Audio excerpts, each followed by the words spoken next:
Roy Hunters, podcast para gestores de tráfego. Branding ou marketing de performance, né? O que a gente deve focar? A gente deve fazer campanhas de branding hoje em dia? Ou aquisição versus monetização, são nomes diferentes para a mesma coisa, e hoje a gente quer discutir um pouco sobre a nossa visão, nossa experiência, sobre o que vale a pena mais, focar em branding, aquisição ou em performance. Para começar, assim, aquisição e monetização, acredito que é uma questão um pouco menos de mercado e mais, assim, da V4. Pelo menos eu nunca vi o pessoal colocar exatamente como aquisição e monetização, né? É uma coisa que mais a gente fala no fim das contas. Mas não foge muito da ideia de branding e performance combinados, vamos dizer assim. Eu acho que a lógica é a seguinte, se isso é novo para ti ou se tu tem alguma experiência, a nossa visão, assim, o processo de compra, a gente tá aqui para vender mais. O processo de compra, ele funciona da seguinte maneira: primeiro eu preciso conhecer para depois querer comprar. A probabilidade de eu comprar algo que eu já conheço, que eu já tenho alguma convivência, aumenta muito do que se eu tentar te vender direto. Se eu chegar aqui na rua e eu estiver vendendo um relógio Paraguai pra ti, a probabilidade, a taxa de conversão que eu vou ter vai ser X. Agora, se eu sou uma marca, se eu sou a Rolex, que tu tá me vendo na TV, em algum lugar, tu me conhece, já viu algum artista usando a marca do meu relógio, a probabilidade de tu querer comprar aumenta muito porque tu já me conhece, já tem uma relação. Essa é a lógica de branding versus performance, de aquisição versus monetização, é encontrar o balanço perfeito entre investir mais para as pessoas me conhecerem antes de investir para elas monetizarem, ou investir direto para elas monetizarem e considerar que eu vou ter uma taxa de conversão menor e aceitar isso, faz parte do business. Essa é a questão, né? Lembrando que assim, o branding e performance, vamos dar uma definida rápida nesses dois, né? O branding basicamente seria se tornar mais conhecido, ou no caso seria divulgar mais a tua marca. Existem empresas focadas em fazer isso, mais focadas em alcance, em mostrar mais a tua marca e não necessariamente no fim vender o teu produto, mas sim te tornar mais conhecido. Falando como se isso fosse o grande negócio, né, do marketing. Muitas vezes... Grande diferença do negócio. Exatamente, muitas vezes vendido como marketing é branding, quando na verdade marketing... Branding é tudo. Exatamente. Ou quando na verdade o que a gente acredita e não vem da gente isso, né, é que marketing só é marketing quando vende. Essa é a nossa escola. Exatamente, Sérgio Ziman. E a ideia é o quê? Branding é importante? Obviamente é importante tornar a tua marca conhecida, mas ela não é o grande diferencial e ele não é onde tu deve focar 100% dos teus esforços. Como nada é, no fim das contas, o objetivo final é vender mais, não é fazer uma marca. Ninguém monta necessariamente uma empresa como objetivo primário ou vai se manter vivo construindo marca. Tu pode ter até o desejo de construir uma marca, mas esse negócio só vai se manter vivo se ele for profitable, se ele tiver EBITDA positivo, se ele tiver caixa livre. E essa é a nossa visão, é mais de business e menos artístico, como muitas vezes a publicidade vai para um lado muito artístico de construção de marca. E até mesmo a mensuração do branding, né? Porque o branding na publicidade tradicional ele não era nem medido direito. Então, qual é o papel desse trabalho de aquisição e de branding pro objetivo de monetização, pro objetivo de conseguir vender mais o nosso negócio? Exatamente. A ideia agora é tu mudar um pouco essa mentalidade e ir mais pro lado da venda, do retorno sobre o investimento. E, novamente, tu não vai 100% focar nisso. Tudo meio que conversa. Até um caso interessante, assim, que eu acho interessante comentar. Eu tava conversando com um pessoal de uma área de marketing de uma outra empresa esses dias e uma moça me comentou, acho que ela, se não me engano, era head de marketing ali dessa empresa. E ela comentou assim, cara, Facebook e tal, essas questões são bem interessantes, mas nada é tão legal como ver um outdoor teu na rua. Aí eu tipo, 100% métrica de vaidade. 100% métrica. Foda-se o resultado. 100% pra minha mãe. Exatamente. Tipo, ó mãe, meu outdoor lá. Tipo, nada a ver, nem um pouco se importando com o resultado da empresa dela, né? Ela não era uma empresa de marketing, no caso, e tava fazendo isso pra própria empresa. O que, nota que tu não tá nem aí pro negócio necessariamente, mas sim só porque tu acha tri. É porque, no fim das contas, o outdoor dá pra se considerar como uma ação de branding, mas pouco efetiva. O que é uma ação de branding efetiva que tá alinhado com o objetivo de performance? Pra nós, 100% performance é mais importante, mas o branding, ele ajuda a ter mais performance. Esse é o grande lance, não é um ou outro, mas é como o branding impulsiona o objetivo de vendas. E um ótimo exemplo é o Spotify. Uma das principais métricas que a gente tinha com o trabalho que a gente fez com o Spotify era awareness, era conseguir mostrar mais a marca, era a aquisição, mostrar para as pessoas conhecerem a empresa, para que elas, eventualmente, com a outra ação de user acquisition, de monetização, a gente conseguisse trazer aquele usuário que já conhece uma plataforma nova na época, era a primeira esforço América Latina do Spotify, pudesse querer monetizar. Se eu tentasse direto colocar o Spotify como um aplicativo de música, pago, a probabilidade da pessoa baixar era bem menor. Agora, se eu conseguisse, cada país fazia conteúdo, a gente impulsionava esse conteúdo e tentava fazer o usuário baixar o aplicativo gratuitamente. Então, tudo era uma ação de aquisição, de branding, né, via conteúdo que a gente recebia dos países e impulsionava, e depois vinha a estratégia ainda do freemium, que ainda era, não dá pra considerar uma estratégia ainda de aquisição, para ir uma vez que o cara conheceu a marca, uma vez que ele viu que ele se tornou um usuário freemium, ele possa virar premium pela experiência que ele teve dentro da plataforma. A gente citou lá no episódio de pouca verba também, a gente citou o Spotify um pouquinho, né, e eles são exatamente o extremo oposto disso, eles tinham muita verba, mas eles eram muito focados, quase que um V1 da vida, porque eles estavam investindo e não focando nada naquele momento em monetização. Então era 1,3 milhão de euros basicamente em trazer gente que não tá pagando nada, né? Principalmente eles só vão conhecer, e eles não tinham na época também nada de anúncios dentro da plataforma, né? Agora que eles estão nesses últimos 2 anos basicamente começando a investir nisso, então talvez eles monetizem um pouquinho mais esses caras que ainda não pagam, né? Então, outra coisa é que são muito capitalizados, não precisam de lucro, né?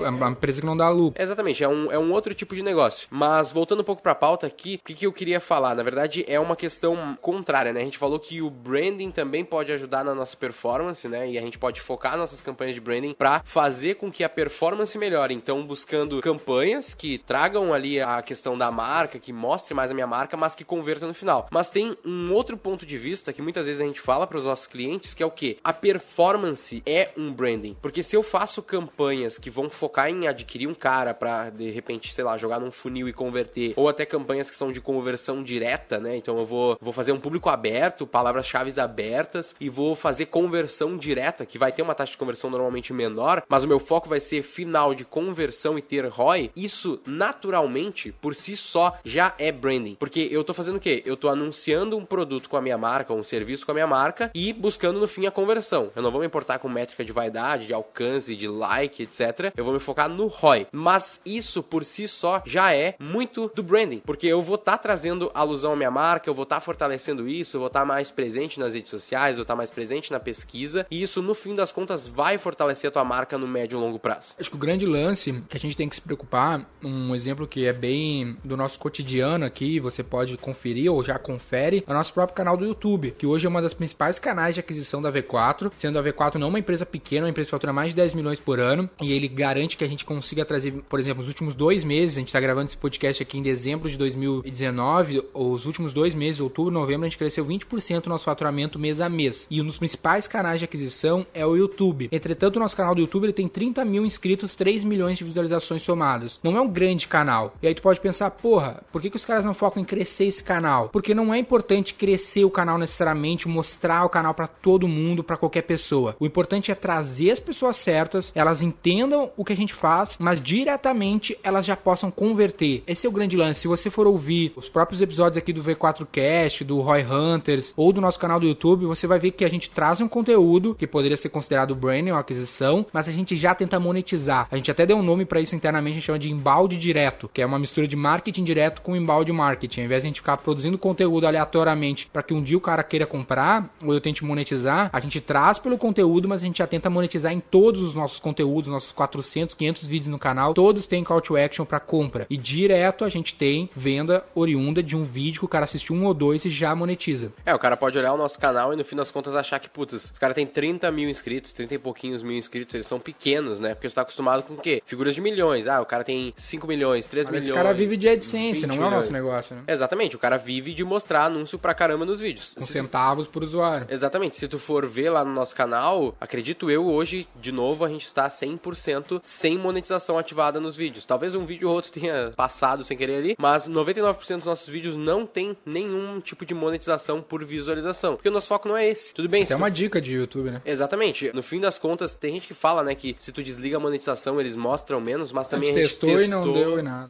Testou ativar a monetização em tudo e... O bom é que os concorrentes não conseguem anunciar no nosso canal e a gente anuncia nos deles tudo.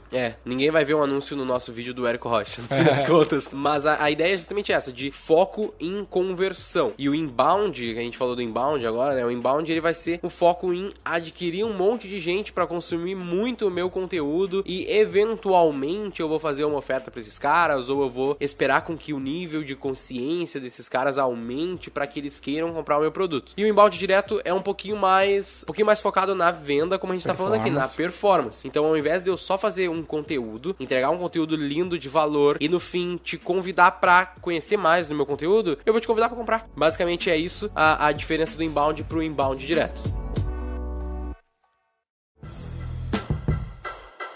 Um outro aspecto que tu citou aqui brevemente é o lance do nível de consciência. Acho que isso é bem importante para essa discussão, porque eventualmente cada empresa, cada mercado, cada tipo de produto ou serviço, ele tem um nível de consciência e isso impacta muito. Por exemplo, o mercado de B2B, de soluções complexas como a nossa, como um RP, normalmente o teu investimento em aquisição, ele tende a ter que ser maior porque ninguém conhece. Então tu vai ter que elevar esse nível de consciência sobre o que é o teu produto, como era o caso do Spotify, era uma solução nova naquele momento. Precisava fazer as pessoas entender que existe aquela solução e confiarem naquilo para aí eventualmente eu consigo monetizar. Agora, se eu tô vendendo tênis Nike, se eu tô vendendo casa, se eu tô vendendo um produto de altíssimo nível de consciência consolidado, o meu esforço em branding não precisa ser tão alto, porque eu posso pegar aquele usuário que já tá no momento de compra e conseguir monetizar ele numa curva de conversão muito rápida. Isso até falando de curva de conversão, a curva de conversão da V4, que é uma solução complexa, um contrato de pagamento mensal, muitas vezes anual, semestral, até 18 meses, a gente consegue ter uma curva de conversão de 20 dias na V4, 22 dias. Ou seja, um lead entra na V4 no máximo em 22 dias, na média, ele está assinando com a gente. O que é bem recorde, vamos dizer assim. Normalmente, para a nossa indústria, parte de 1 mês a 2, 3, 6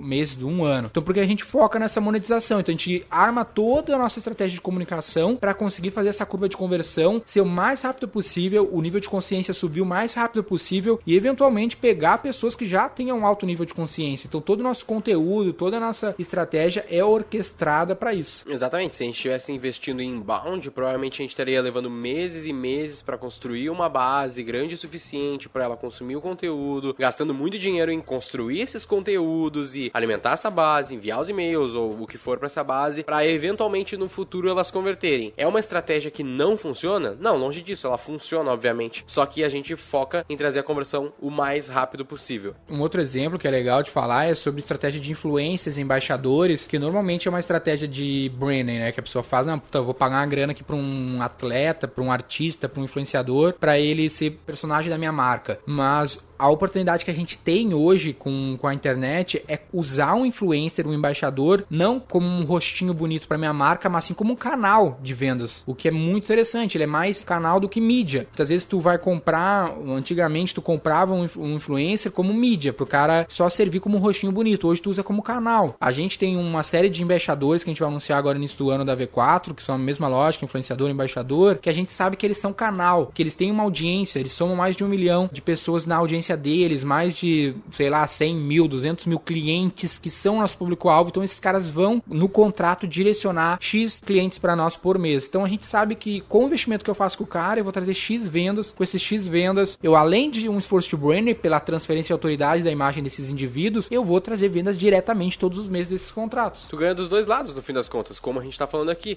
Se a tua mentalidade for, não, eu vou fazer só pra bonito, tu não vai tirar nada disso. Agora, puta, não, eu preciso achar um influencer que ele representa a minha marca, que eu vou usar a transferência de autoridade, mas que eu vou usar o cara como canal. Exatamente, ao invés de eu focar no branding, eu foco de novo na performance. Falando um pouquinho pro cara que é gestor de tráfego, né, a gente tá falando aqui de aquisição, monetização, e aquisição, monetização é uma ótima estratégia que tu pode implementar. Falando um pouquinho de Facebook ali, de uma dica mais rápida de como fazer, assim, e até pra tu que é empresário ali, que tá, de repente, não tem alguém pra fazer hoje, tá começando a empresa, ou tem pouco faturamento, já fica essa dica aí também. Primeira coisa que tu pode fazer pra gerar um público que te conhece de maneira rápida e não custando muito caro, são 3 tipos de campanhas que tu tem ali. Envolvimento, alcance, mas a piorzinha, vamos dizer assim, desses 3 que eu vou falar, e video view, tá? Que seriam visualizações de vídeo. Isso pensando de Facebook, tá? Essas 3 campanhas são muito boas pra tu criar públicos que te conhecem. Então tu pode pegar pessoas que estão se envolvendo com as tuas campanhas, pode pegar pessoas que viram uma porcentagem do teu vídeo e tu pode pegar pessoas que viram os teus anúncios recentemente. Então esses 3 tipos de público, tu pode ter uma campanha nesse foco de trazer um pouco dessas pessoas e junto ter campanhas dos outros tipos que eu quero falar, que seriam campanhas de conversão, campanhas de repente de WhatsApp, se o teu produto for um pouco mais simples, dê pra converter rápido no WhatsApp, ou até campanhas de lead nativo, por exemplo, que é a geração de cadastros dentro do Facebook. Então tu junta essas duas questões. Tu faz campanhas para envolver, alcançar, visualizar as tuas questões, o teu produto, o teu serviço, e logo na sequência tu pega essas pessoas e tenta converter elas. E uma outra dica, ao mesmo tempo que tu faz essa questão de criar público com essas primeiras campanhas, as campanhas de conversão tu também pode fazer para público aberto que não te conhece. Principalmente se teu nível de consciência médio do teu produto já for médio e alto, né? Se for um produto mais conhecido, relativamente fácil de explicar, tu já pode começar com essas campanhas diretas. A gente deu o exemplo da V4. Aqui na V4 a gente tem um produto que é relativamente inovador ali, ou bastante inovador para algumas pessoas, e a gente mesmo assim faz campanhas para público 100% aberto que nunca ouviu falar da gente, e isso converte. Normalmente é um pouquinho mais caro, mas também vale a pena. Então fica essa dica de Facebook. E no caso do Google, cara, tu quer começar, quer focar em performance, primeira campanha 99% das empresas vão poder fazer é search, campanha de pesquisa. Faz isso o quanto antes, e se tu não tem page, né, não tem uma landing page, não tem um site, não tem pra onde direcionar, faz campanha de search levando para um número de telefone. Primeira campanha, barbada de fazer, bem simples. Já tem aqui podcasts também falando um pouquinho mais sobre isso, então foca nisso num primeiro momento, e eventualmente depois tu pode começar a fazer displays e coisas do tipo pra fazer remarketing pra essas pessoas, relembrar da tua marca, fazer, no fim, essa pessoa converter também. Falando de Google, assim, uma das mais interessantes que a gente tem feito, e a gente falou um pouquinho aqui, é YouTube. YouTube é uma das principais fontes da V4, e a gente pode gravar um episódio inteiro aqui do Roy Hunters só falando sobre YouTube. A gente já deve ter gastado tranquilamente, a gente gasta, pra falar em números atuais, aí pelo menos uns 5 mil reais por mês em impulsionamento dentro do YouTube. A gente produz vídeos todos os dias há uns quase 3 anos dentro do YouTube, então a gente tem bastante experiência falando só de V4, fora os outros 500 clientes que a gente tem. Então aqui é uma das... A gente inclusive já é a maior empresa de comunicação que presta serviços de comunicação, de marketing digital, já é a que tem a maior audiência, que tem o maior resultado online. Você pode ver que todo mundo ou tem o seu personagem, tem o proprietário, alguém com destaque, mas ninguém tem o canal da empresa com a audiência que a gente tem. Concorrentes nossos, pega Cadastra, de Dialeto, são muito melhores que a gente, mas os caras não tem 1000 seguidores no Instagram, porque eles não fazem seu próprio marketing. A gente sempre quis fazer o nosso próprio marketing, que a gente acha que isso faz parte da cultura. Skin the game, né, que se fala também no mercado de investimento, né, botar a pele em risco. Se eu falo que marketing digital dá certo, tem que fazer pra mim, cara, tem que botar aí 50 mil, 60 mil em mídia que a gente bota aqui na V4. O orçamento de mídia da V4 de 2020 é 1,5 milhão.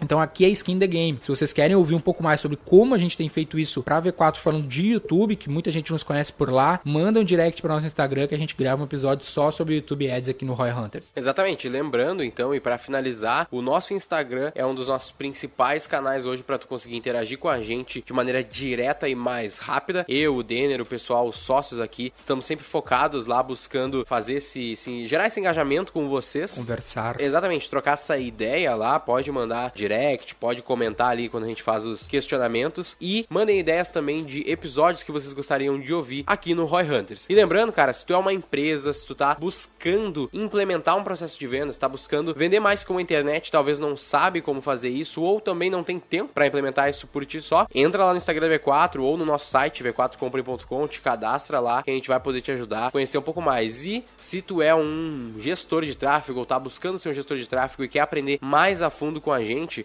também tem um curso completinho, Cientista do Marketing. A gente explica passo a passo do nosso processo, como que a gente implementa isso, e já implementou para mais de 400 empresas por todo o Brasil e algumas aí ao redor do mundo. Além disso, é sempre bom lembrar que a gente também tem a franquia para quem quer se associar e trabalhar junto com a V4 Company.